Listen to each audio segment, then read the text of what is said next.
बिहार का गौरवशाली इतिहास। नमस्कार दोस्तों, रिवीजन स्टडी में आपका एक बार फिर स्वागत है। आज हम इतिहास के उन सुनहरे पन्नों को पलटेंगे जहां भारत की आत्मा बसती है। एक ऐसी धरती की कहानी जिसने दुनिया को पहला साम्राज्य दिया, ज्ञान का पहला विश्वविद्यालय दिया और शांति का संदेश भी यहीं से दुनिया भर में गूंजा। जी हां, आज हम बात कर रहे हैं बिहार की, वो भूमि जो सिर्फ एक राज्य नहीं बल्कि भारत के गौरवशाली अतीत का जीता जागता संग्रहालय है। तो चलिए शुरू करते हैं बिहार के हजारों साल के इस ऐतिहासिक सफर को, प्राचीन काल से लेकर आज तक। बिहार का नाम और प्राचीन जड़ें। सबसे पहले सवाल उठता है कि इस भूमि का नाम बिहार क्यों पड़ा। इसका जवाब हमें संस्कृत और पाली भाषा में मिलता है। बिहार शब्द विहार से बना है, जिसका अर्थ होता है मठ या भिक्षुओं का निवास स्थान। प्राचीन काल में यह क्षेत्र बौद्ध भिक्षुओं के अनगिनत विहारों से भरा हुआ था और इसी वजह से इसका नाम बिहार पड़ गया। अगर हम इतिहास की गहराइयों में जाएं तो छपरा के पास चिरांद जैसी जगहों पर हमें 2000 ईसा पूर्व के नवपाषाण काल के सबूत मिलते हैं। वेदों में भी इस क्षेत्र को कीकट, ऋग्वेद और व्रात्य, अथर्ववेद जैसे नामों से पुकारा गया है। साम्राज्यों का उदय और भारत का स्वर्ण युग। 6ठी शताब्दी ईसा पूर्व में भारत 16 महाजनपदों में बंटा था, लेकिन उन सब में एक नाम सबसे शक्तिशाली बनकर उभरा, मगध।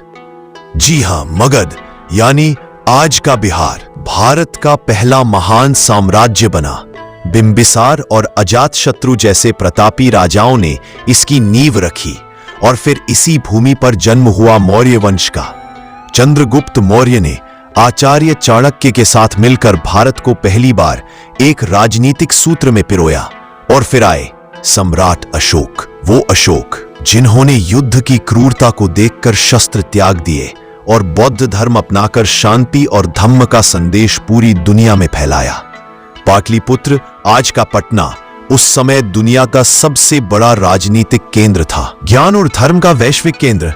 जरा सोचिए, जब दुनिया के कई हिस्सों में लोग पढ़ना लिखना नहीं जानते थे, तब बिहार में विश्व का सबसे बड़ा शिक्षा केंद्र नालंदा विश्वविद्यालय स्थित था। यहां चीन, तिब्बत, कोरिया और दुनिया भर से छात्र ज्ञान प्राप्त करने आते थे। ये वो पवित्र भूमि है जहां भगवान बुद्ध को बोधगया में महाबोधि वृक्ष के नीचे ज्ञान प्राप्त हुआ। भगवान महावीर ने जैन धर्म का संदेश दिया और सिखों के 10वें गुरु गोविंद सिंह जी का जन्म भी पटना साहिब में हुआ। ये भूमि हमेशा से आध्यात्म और ज्ञान का संगम रही है। उतार और चढ़ाव का दौर। 21वीं सदी में तुर्की आक्रमणकारी बख्तियार खिलजी के हमले ने बिहार के इतिहास को एक नया मोड़ दिया।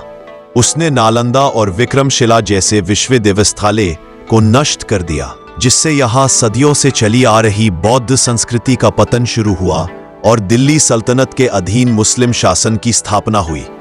लेकिन बिहार की मिट्टी ने हमेशा नायकों को जन्म दिया है। मध्यकाल में एक बार फिर बिहार का नाम रोशन हुआ शेर शाह सूरी से। सासाराम के इस अफगान शासक ने मुगल सम्राट हुमायूं को हराकर दिल्ली पर कब्जा किया और एक बेहतरीन शासन व्यवस्था दी। उन्होंने पाटलिपुत्र का नाम बदलकर पटना रखा, ग्रैंड ट्रंक रोड का निर्माण करवाया और मुद्रा में सुधार किए। सासाराम में स्थित उनका मकबरा आज भी स्थापत्य कला का एक बेजोड़ नमूना है।